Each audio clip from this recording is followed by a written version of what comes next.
Brooklyn, baby. That's who we are, Brooklyn. The real people. Yo, what's up, people? This is Russell Frederick. Yo, and I'm Anderson Zaka. Yo, we are here live from the dark room in Brooklyn. We have some guests for you. Every episode, really take it back and show y'all some culture. With photographers, masters, legendary printmakers who are gonna come into the dark room with us. Tune in to Zaka and Russ, live from the dark room. This episode, we bring you Master Joseph Rodriguez. Word. Yo, y'all better get ready. He has a degree in photojournalism and documentary from the ICP New York. He worked for National Geographic, New York Times Magazine, Mother Jones, Newsweek, New York Magazine, Esquire, Stern, BBC News, and the American media and advertising campaigns for Levi's, AIG, and IKEA. Ooh, I'm sweating, man. Yo, his list of books. Oh, listen, I will just say this. He's made 10 books.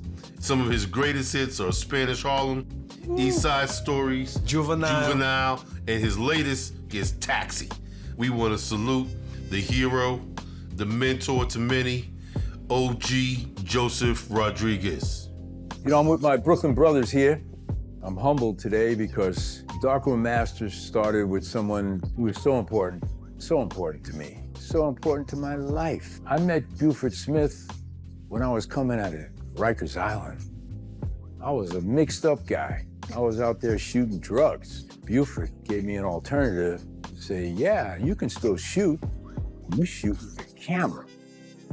When did you know that documentary photography was really what you wanted to do, as opposed to, fashion, as opposed to maybe portraiture? Landscaping, for that reason.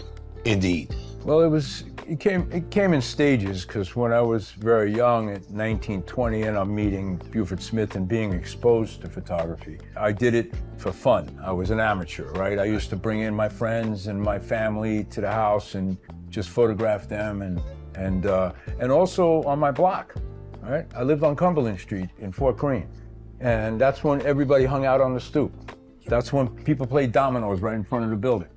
That's my New York City culture. That's how I grew up. You know, we said hello to each other, even though it was kind of edgy and dangerous and such. So I just basically wanted to look at where I come from, because there were great photographers out there in the world at that time that were photographing the way they thought they should show the world. And there was a lot missing.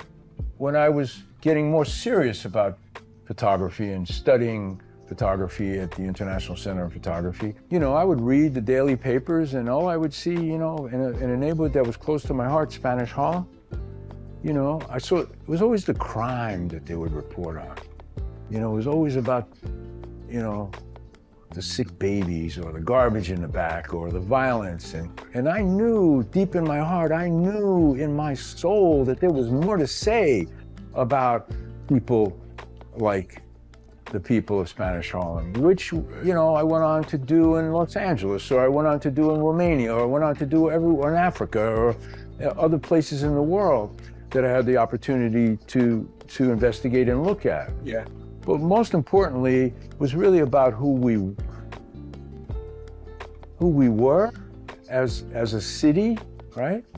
And how there was a lot missing in the conversations in the media. Right. Yeah.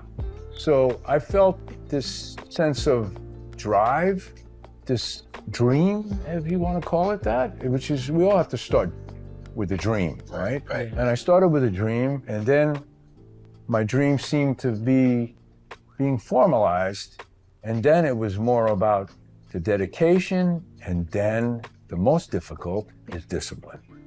So as I was reading these stories, as I was learning our city, I'm also listening to music. At the time I'm growing up, man, I got Curtis Mayfield, Marvin Gaye, I got Aretha Franklin, I got the Dells, I got, you know, and we're talking about the serious stuff that affected us, but we talked about love. We talk about love in the music, you know, and about change. It's Stevie Wonder's, like, Songs in the Key of Life. That album, I listened to it 1,000 times. Absolutely. You know, it was more about how can I turn my negative into a positive? And Buford allowed me the ability to explore that.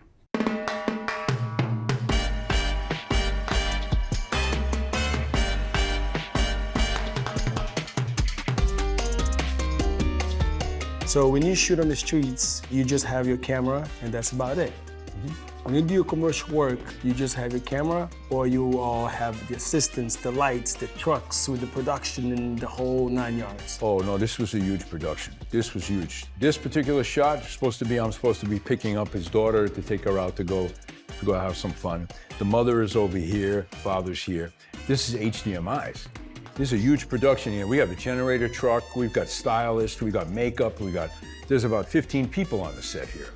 Okay. But my job is to make it look like it's just a normal, everyday, you know. Absolutely. You know, we're saying that because people need to understand that documentary photographers that do the street work also have a light under the commercial work. Absolutely. Because I didn't have that impression when I started photography as a documentary photographer and taking classes, you know, in college. I was not aware that documentary photographer had access to commercial work like this. And when I first saw your book and, you know, I saw your campaigns, I was so shocked and happy to see that you did that migration really well.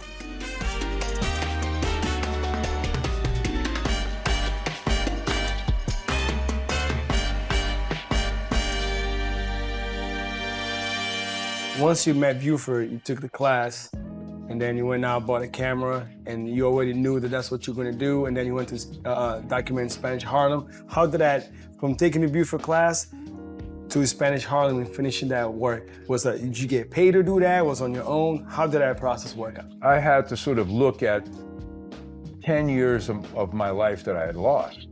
Because from the age of 16 to the age of 26, I was out there on those streets. So I was working, right?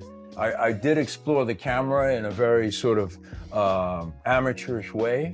And until I got mugged for my camera on DeKalb Avenue, right? In front of Brooklyn Technical High School in the middle of the afternoon. And so, you know, these brothers wanted my camera, and I wasn't about to give up my camera with a 135 millimeter lens. So I hit this dude with the camera broke, my glasses broke, they're stabbing me on the street.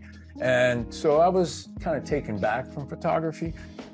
But I had a lot to catch up with. I had to get my GED, it was a time of affirmative action, so I had to get into the university and get my education.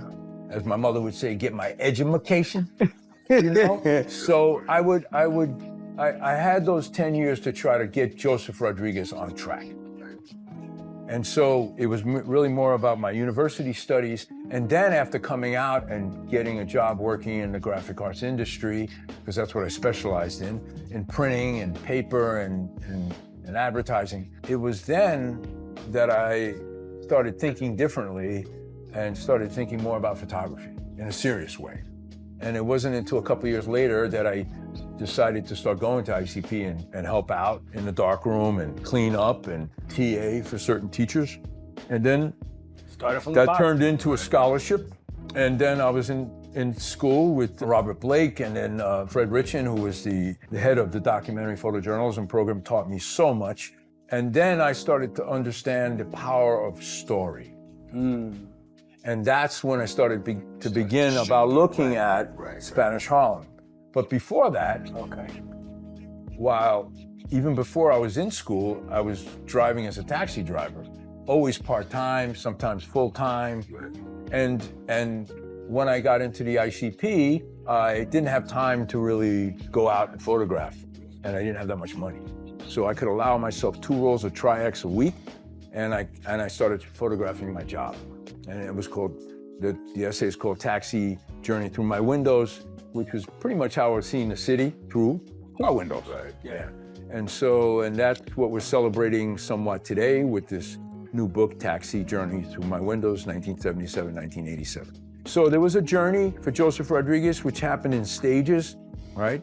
In sort of 10-year spans, you know. By the time I'm 36, 37, I'm serious about photography at this point. And then I get an internship working with Black Star Photo Agency. I kept on shooting my Spanish Harlem. Now I'm shooting in color. I can only afford a couple rolls of Kodachrome a week, and I'm up there every single opportunity I have. And that went on for a whole year while I was working at Black Star in the library. Then I decided that I was going to quit the job to see if I can try to attempt to work on this project full time. Taxi cab driver, or quit as working with? Well, no, I was still part-timing, driving a cab while working at Black Star. There was not enough money, so I had to do 2 jobs. And so I wanted to sort of quit Black Star and go and do more work in Spanish Harlem.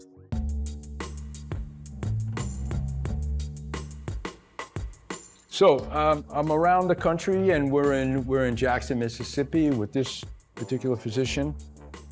We are in New Orleans, physicians are looking at our own because we have a lot of the diabetes and heart disease, and we tend to eat what we call the big people food, which gets us into a lot of trouble, right? And here we are in Washington, D.C., and so community nurses that are also reaching out to the community. We go to this housing complex where most of the folks don't go to the doctor. Right. So we have to bring the doctors to them. Yeah. And I got the honor to photograph Congressman Ted Kennedy before he passed away, and because he was very formidable in trying to pass this legislation. For most of his career, he was fighting for us. And here we are in Jackson, Mississippi, in the headquarters of the famous African-American newspaper called the Jackson Advocate. And I had to photograph this sister, and I wanted to photograph her, but I needed to think about the history of where we were looking at. And as I'm looking at the photographs, I could only help but see why they commissioned you for this job. Your documentary background and your ability to connect and relate with people. This is exactly like what they were looking for, as opposed to just hiring a commercial photographer where they would get actors, but they knew that, okay, you could connect with people, you wanted real people, for your photographs. And so that base in documentary, humanistic photography, would you say that has pretty much been, the best training ground you can have to relate to people and to do this kind of work? No doubt. The more you spend with the human experience, the better photographer you become. The older you get, the more experiences you see in life. That just opens up your prism. Right. And it opens up your ears more. Right. And it really keeps the focus on, why are you really behind this camera? Right. Is it for people, or is it really for yourself? Well, I think it's for both. I'll be very honest. I just need to be seen. I was a kid growing up that could never speak my mind, never share my mind. So when I learned the abilities of what the camera could do, of course I want to be seen. We all want to be seen. That's why we wear these Nike shoes, or we wear, these chains, or we go out with this, or we drive this car, because we all want to be seen. We're human beings. And photography was invented for us to be seen. So, for those of you who don't know, Now you know. OG is one of our heroes. His work is a journey in really getting close to the issues and to the people and the humanity that is so complex in the world today. And most of all, he hasn't forgotten where he comes from to really raise awareness about some stories that may be difficult for a lot of us, but stories that need to be told. Thanks for watching. We are the Darkroom MCs. This is Russ. This is Zaka. We're turning negatives into positives. Peace.